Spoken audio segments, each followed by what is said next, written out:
through the Renaissance or the Enlightenment, or they lived through the Industrial Revolution, or they lived through indeed the Iron Age or the Bronze Age or anything else. The period we're now in is the century of the city. Because it happens in an incremental way, and because it's such a ubiquitous part of our lives, we sometimes fail to notice this and fail to comment on it.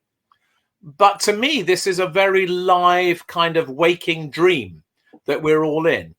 On the one hand, as you can see in the bottom left-hand corner, there's a whole series of reasons to believe that cities are good for us, that we know that cities reduce poverty and increase social mobility, that they promote economic development, they improve the productivity of workers and capital and firms, they reduce carbon emissions on a per capita basis, they increase trade and connectivity, and they generate revenues that pay for services and amenities and infrastructures all over the countries where they're based, not just in the cities. But everybody at this conference will also know, as I know very deeply, that urbanization can be a good thing or a bad thing. We can have bad urbanization as well as good urbanization. And we owe a debt of gratitude to the ecologist framework of concepts with this idea of carrying capacity that I think really helps us to understand how cities work. You see, with rapid population growth that's happening in this century of the city, it's very easy for the carrying capacity of any city to be overreached very quickly by population growth, by the growth of motor cars, by the growth of factories and other things. And when the carrying capacity is outreached, bad urbanization emerges with congestion and pollution and inequality and inefficiency and segregation and overcrowding and everything else. But if we find ways to keep investing in the carrying capacity, both through the hard infrastructures that create the capacity of the city, but also through the use of digital technologies and other kinds of models of living and working and cooperating and sharing, we can create a carrying capacity in the city that allows us to translate urbanization into some kind of version of sustainability or good living or a much better ecological outcome. Now, the jigsaw puzzle that we're all dealing with in this century of the city is, in a sense, how to translate urbanization into good urbanization and how to avoid the problems of bad urbanization. And in this context, we've just had a very big shock, which is COVID-19, which has demonstrated, as it were, another feature of bad urbanization, which is particularly the challenges of large numbers of people, often living in poor quality housing, forced to interact with people who are both family or strangers in environments in which they can't protect themselves from airborne diseases. And as a consequence, we're in a process of re-establishing some new ideas about bad urbanization and good urbanization, and how we use COVID-19 as a catalyst of change, as I'll speak about in a minute, is indeed the process of creating some new models of good urbanization. And we'll come back to that very shortly. Now, in this century of the city, and don't feel you have to read these slides, you don't need to. I'm a person who likes to think about all stories as having multiple chapters. And in the century of the city, if the century is the chapter or the story, we could think about 10 chapters.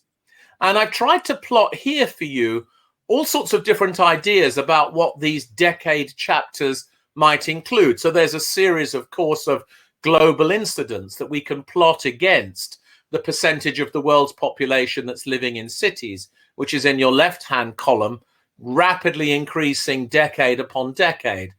There's a whole set of different global and macroeconomic drivers, but there's also a series of different kinds of spatial forms, of new urban industries and city systems and new waves of urban policies that have emerged at different times over the past 4 decades to try to tackle the particular kinds of challenges that cities face. And I believe that these things are cumulative, so they're additive, they add to one another as we go along.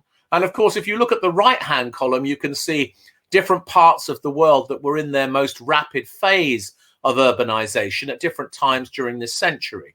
So, I'd love to live long enough to actually write the whole 10 chapters of this and to see all of the different ways in which cities have emerged, what the drivers have been, what the policies have been.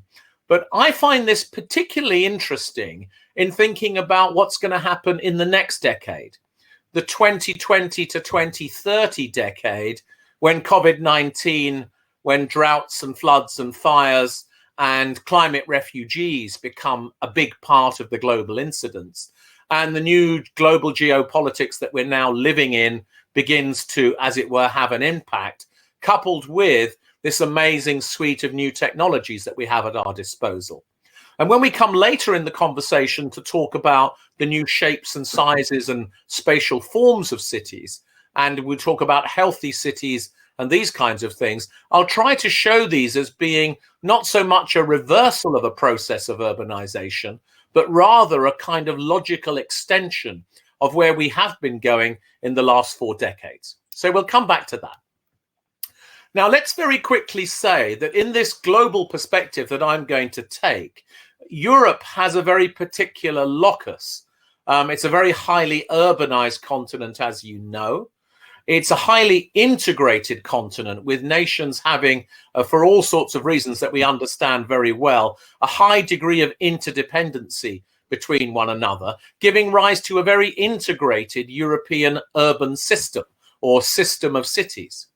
The historical ties between different parts of Europe mean that there's high levels of interconnectivity, but also because many European countries have been imperial powers or have been great trading nations for many years, there's a high level of interconnection between European cities and the rest of the world. There's, of course, a great specialization in knowledge and services.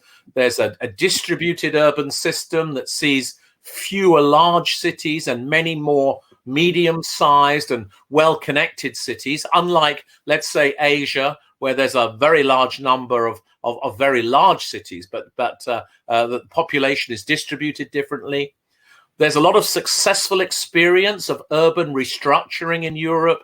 Deindustrialization was one example of this, and a lot of urban redevelopment has taken place. There have been multiple and continuous cycles of high infrastructure investment. There are many cities who are close to other cities and borrow scale from one another in new kinds of spatial equations where multiple cities exist within the same region. And there's a lot of cities in Europe that are medium density, high amenity cities that win all sorts of awards for their quality of life. And European cities on the whole have very strong city brands, and they operate within countries that have very strong national brands. Now, I'm saying all of this because if you were looking at the Asian system of cities, or the American, or the Latin American, or the African, or the Indian, or the ASEAN system of cities, you would make a different set of points about the specificity of those families of cities, those systems of cities, and their characteristics. And I think this is important as we get towards the conclusion. Now, one feature of the century of the city, we've developed lots of ways of looking at cities. The left-hand side is a fairly traditional map. The right-hand side is a chart that I've spent 3 or 4 years working on with colleagues at Jones Lang LaSalle and the Business of Cities, where we've tried, using all of the published comparative data on cities, to produce an analysis of the sort of top 100 cities in the world from the point of view of GDP per capita, rising incomes, jobs base, interconnectivity, and their power and influence functions. And what you'll see, perhaps surprisingly, circled in red, is that there's a very, very large number of European cities that come into this analysis. Now, distorted data to one side, because we can, of course, discuss that. It seems to me that what we're really getting to here is that Europe's cities in a global context seem to be very good at specializing in this high-level equilibrium between high quality of life and high productivity economies. And when we come to talk about the future of European cities later on, I want to come back to this and emphasize where I think Europe's cities may need to go in the future. Now, to jump you through some other data very quickly, we also, of course, now know much more about the individual GDP per cities and how GDP is somewhat correlated with population growth, but not always so, as you can see here. We know much more about the way European cities consolidate and host certain kinds of economy, the corporate economy, the visitor economy, manufacturing, trade and logistics. We can talk much more now about how European cities are beginning to be great hubs of the innovation economy as well. And this provides us, I think, with opportunities to start seeing where the specialization is and where it might be in the future. Looking at that innovation economy, actually 16 of the 50 cities with the highest level of 5-year growth in venture capital, for example, are in Europe. So even though a common story is told that innovation tends to be happening in the fast-growing cities in Asia, and of course in the well-established technological hubs in America, actually Europe's cities are increasingly recognized for doing well. There's also lots of historic advantages in European cities that are to do with this history of trade that I've referred to before. Many of them were the original, of course, trading cities of the Middle Ages. And as navigation and boat building became a real science, much of Europe benefited from this. And these historical ties of trade have been important to European cities and remain so, I think, to this day, giving rise to all sorts of interesting specializations in the way that European cities are able to emerge and to be key players on the global stage. Of course, there's also reasons to be, I think, somewhat optimistic about European cities' ability to adopt and adapt new digital infrastructure. One of the things I love particularly about this chart is that it's not the most important business cities who are the digital leaders in many ways. And this is giving rise to, I think, a whole new wave of digitally well-connected, well-organized cities who are creating for themselves around this new digital dividend a new set of futures, a new proposition for citizens, but also a new enterprise system and model that fits with it. At the same time, as you'll hear me say several times later on, EU cities, of course, have been really taking the lead on climate change leadership, and many of them have become the absolute leaders in this. And at the global level, 2/3 of European cities have developed a mitigation or an adaptation plan. 8 of the 10 top performing cities in all of these benchmarks are in Europe. So there are more European cities in the top 50 than North American and Asia Pacific cities combined when it comes to this space. So there's all sorts of reasons to think that in this century of the city, as we enter the 5th decade, European cities, despite what we might be told commonly in the media, actually are doing quite well by global standards. Now, along comes our current preoccupation, COVID-19. Of course, COVID-19 is a health crisis. Of course, it's a trigger for a major economic shock. But I think it also makes sense to think about COVID-19 as an agent of change, as an accelerator of some trends, and as it were, a disruptor of others. And I want to talk to you about this very quickly and simply. It's obviously a hugely complex subject. But I want to say firstly that I find it helpful, at least, to think about COVID-19 as having 3 distinct phases. There's a pandemic management phase, and that involves all sorts of new behaviors and ways of coping and working and managing. there's a recovery phase that I guess begins when there's some kind of reliable medical intervention, and we'll come back to what that might be. And the question in the recovery phase is, how much do we go back to the old normal, and how different is the new normal, and how much carried behavior from the pandemic phase becomes part of the new normal? And then I think there's a reset phase where a new cycle begins, especially as the economy catches up and the recession that we've now entered, as it were, concludes, and we see that burst of change with the sorting and sifting effect that recessions always have. So that's the first part of what I want to say. I think we have to hold in our minds 3 different frames of time in thinking about COVID-19. Then I want to say that I think there are 6 imperatives or vectors of change or directions that I think have come already from COVID-19 that are going to be influential upon both the recovery phase and what the reset looks like. In other words, there are some medium-term implications of this that I think will shape the environment in which our cities have to succeed or fail in the future. Very quickly, and forgive me for the brevity, one of them is to do with trade routes and supply chains, and to do with the reprioritization of resilience over efficiency, and in particular resilience that can be guaranteed at the national level. So what is sometimes called, the strategic capability of nations, or the sovereign capacity, or the national interest in trade and supply.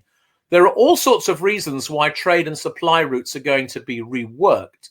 And this will change the composition of national, regional, urban economies, and it will change the global division of labor in terms of which kinds of things are produced in which parts of the world, and how technology and security operate to guarantee optionality in supply.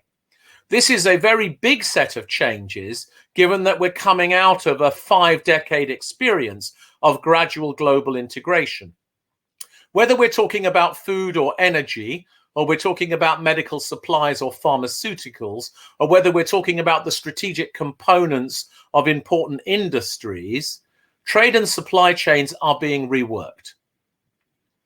The second big vector of change is the one that we're all very familiar with now, the big uptick in digitization, the much broader use of technology for pandemic management, the growth of distance learning, telemedicine, online retail, flexible working, video conferencing, everything else we're doing.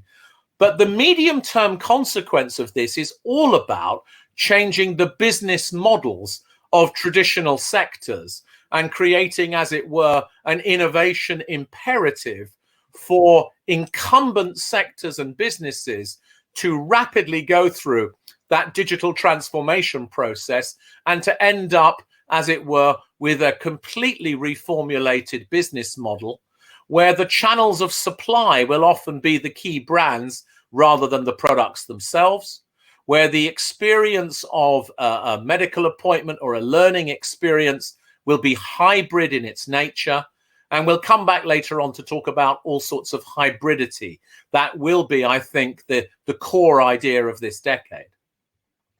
Now, health inequality, adequacy of health services, human health, and the relationship between human health and other aspects of life, including which populations have been revealed to be more vulnerable to the virus, will have long-term consequences, both in our new social contract that I'll talk about shortly, but also in the way we think about how healthcare should be provided, and very importantly, I think, in the link to planetary health, which is the 4th vector of change, as it were.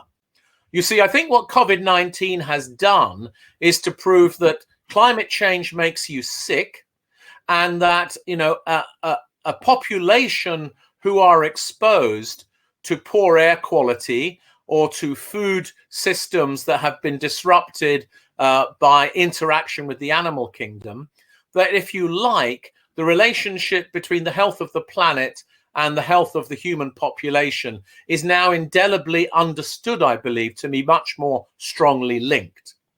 And therefore, there's, as it were, an extra cylinder in the engine, if that's not a poor metaphor, to really address climate change and sustainability. And most people's experience of lockdown has been, of course, that there's been a loss of productivity, but the drop in carbon emissions has been marginally more than the drop in productivity in most nations. And as a consequence, there's the beginnings of a decoupling of productive activity from carbon emissions themselves. Now, the fifth vector of change is to do with politics. It's to do with geopolitics, a reworked globalization, and I suspect everybody here understands that.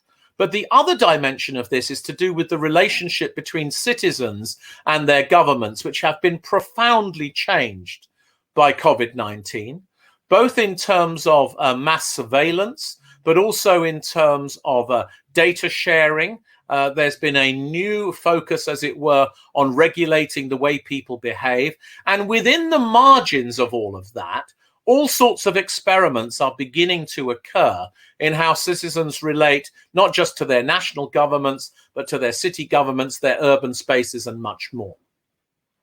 And then, of course, there's the emergence of what we might call a kind of new social contract. There are different dimensions to this. One part of it is the solidarity, the neighborliness, the social capital that we've seen build up as people have expressed their mutual support for one another. Another part of this has been the kind of growth of philanthropic activity and the pressure that's now being exerted by active citizens on companies and others to do more. Another part of this is that the growth of the tech sector has really led to a new discussion about fiscal and financial fairness. And of course, this revealed inequality that has been such a key part of the media narrative over the past 6 months plays into the idea of not just setting a new social contract, but a new environmental contract as well, and potentially within that, a kind of new license to operate for businesses. So I'm sorry to have gone through that so quickly, but I think these 6 themes really emerge as being medium-term consequences of COVID-19. And if we look to the right-hand side of this chart, I think there are all sorts of implications, firstly for population settlement and for jobs. Advanced technology has the capacity to create jobs or to lose jobs. People are more likely to move to places where they think the contract is good than where the contract is bad. The trade and supply reworking can change the composition of urban and regional economies. In terms of cities and regions and place, as I'll say shortly, a new set of choices emerge about land uses, about mobility, about public space, and about, as it were, our patterns of settlement, creating perhaps some new opportunities there. And there are also very big implications for all of this about the patterns of utility infrastructure and real estate investment. If you like, our built environment could have some medium-term consequences as a result. So let me try and trace this through a little bit before I come to some particular kinds of conclusions. So very quickly, one implication of COVID-19 then immediately is that it's having an impact on urban economies.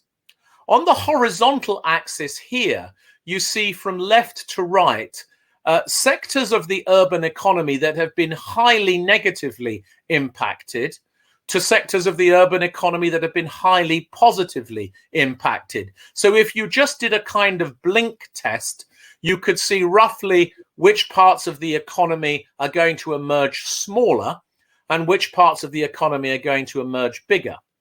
And then in my vertical axis, what you have here is a degree of confidence of recovery back to some kind of new normal or not.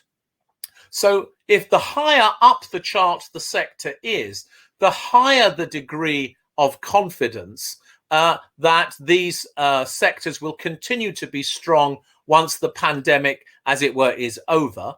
And the further down they are, the lower the degree of confidence that they'll ever be able to return to where they were before. So higher education, student housing, arts, culture, and sport, as it were, highly threatened as aspects of the urban economy, or where there's a high degree of uncertainty about whether they'll be able to recover in the longer term. This is very important from the point of view of our cities as centres of consumption, something we'll discuss a little bit later on.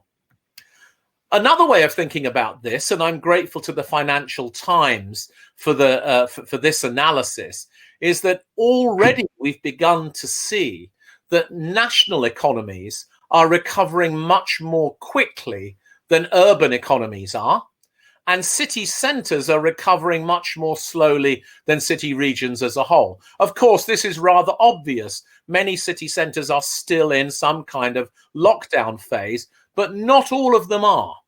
And so if you like, what the Financial Times is capturing here, perhaps in a single moment of data, is a new lag between the performance of urban economies versus the performance of national economies. A very intriguing and perhaps somehow worrying set of observations. We can also see, if we look particularly at the built environment, that there's a whole series of winners, losers, and maybes beginning to emerge in the national discourse, or the global discourse indeed, and all of the analysis that's been done about this. I won't read the slides for you because it's easy for you to see them, but you can see in the down column particular kinds of concerns about all sorts of core urban consumption activities and all sorts of interesting implications in the green column for new kinds of spatial forms that might emerge, as you can see at the bottom there. Now, to bring all of this together, of course, we need to think about medical interventions and their efficacy. And what I've tried to do in this chart is to plot on the left-hand side 3 different kinds of medical interventions: anti-inflammatories, antiviruses, and vaccines. And then on the right-hand side, try to plot which part of the economy might be able to re-emerge depending upon the efficacies of those interventions.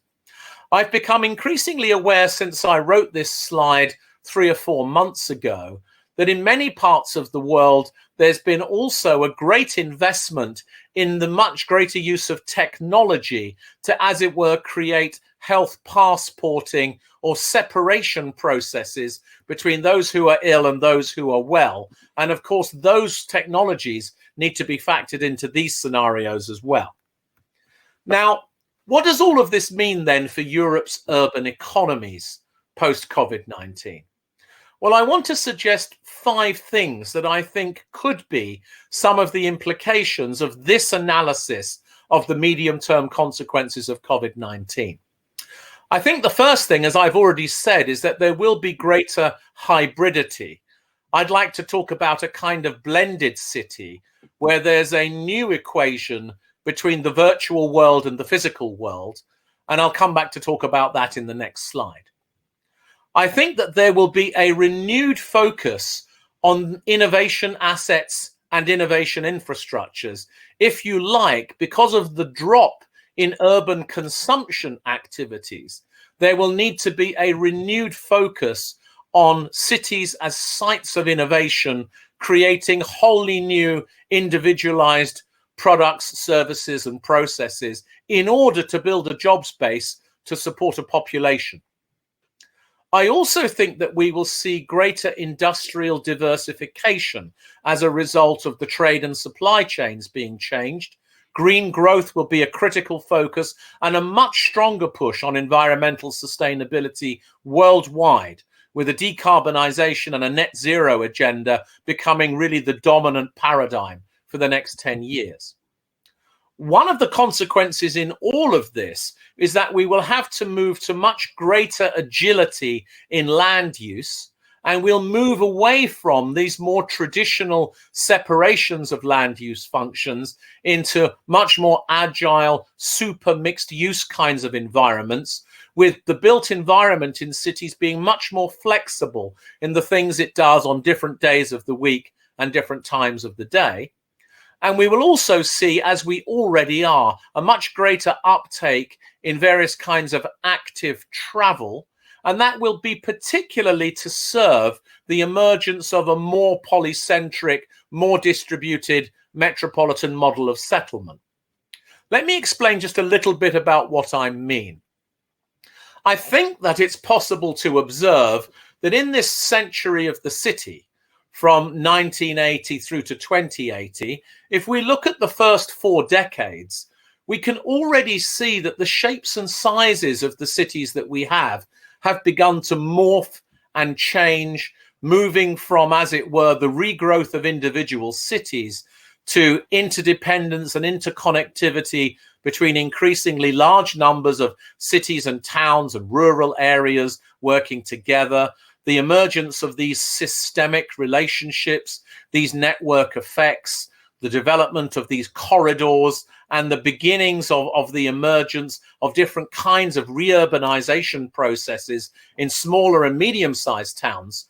I believe that this has been the process of the last 4 decades, but I think that COVID-19 is going to accelerate this now as part of the way that we deal with this digitization dynamic, this prioritization for healthcare, and the reworking of these trade and supply chains.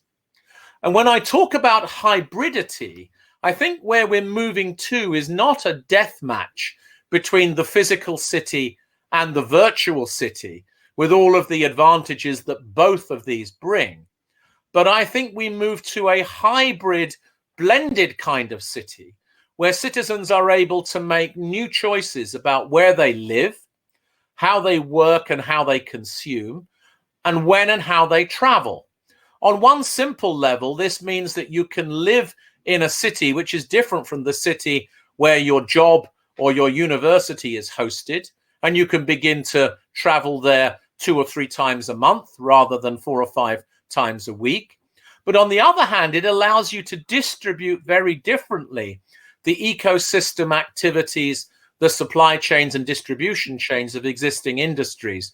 If you like, the virtual city allows you to use a much bigger geography to create connections, but the physical city creates a set of amenities and opportunities that remain extremely compelling. I think this is going to have very big effects on what we think of as being our municipal boundaries or our urban boundaries or our metropolitan space. And there's much more we can discuss around this, about how we reform public finances to reflect this new reality, what sort of governance is going to be required, how do we deal with the challenges of fragmentation and segregation that this can bring. Now, I want to conclude by saying, in the world in which I've just described, are there reasons to be either optimistic or pessimistic about Europe's cities? You see, there has been a discourse running for the last 2 decades that says, relative to cities in the rest of the world, Europe's cities appear to be increasingly small in size. They increasingly appear to be far away from the main centers of growth. They have adverse demographic outlook in terms of aging.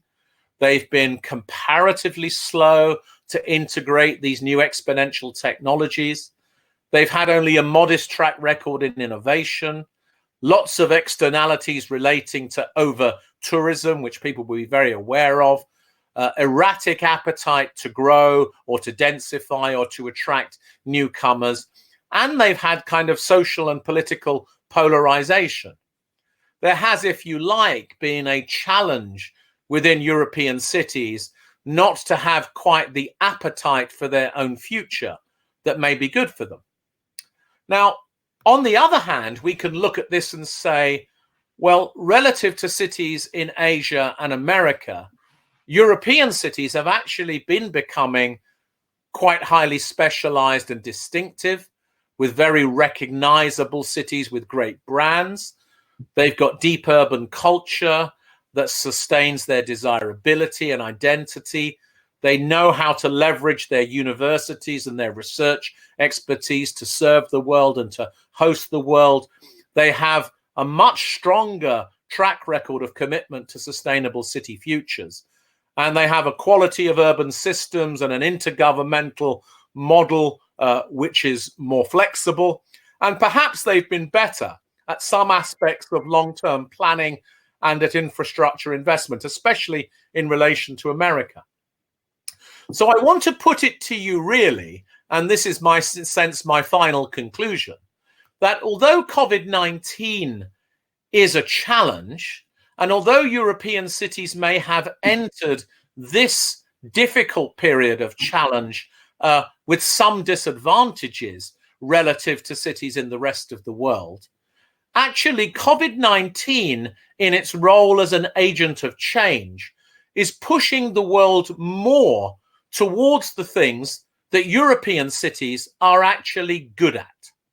And therefore it's creating an opportunity for the cities in Europe to play to their strengths in a new kind of way, to develop with confidence their specialization in tackling climate change, their high levels of competence in translating knowledge into innovation, their ability to leverage culture and heritage to create a new kind of livability equation, their flexible governance models that encourages cooperation between neighboring cities, their ability to radically think new about their sources of energy, their sources of food, and the relationship, as it were, between cities as the habitat for an ecosystem for humanity and cities as the key nodes in the planet and its role to be a habitat for all kinds of other species of being.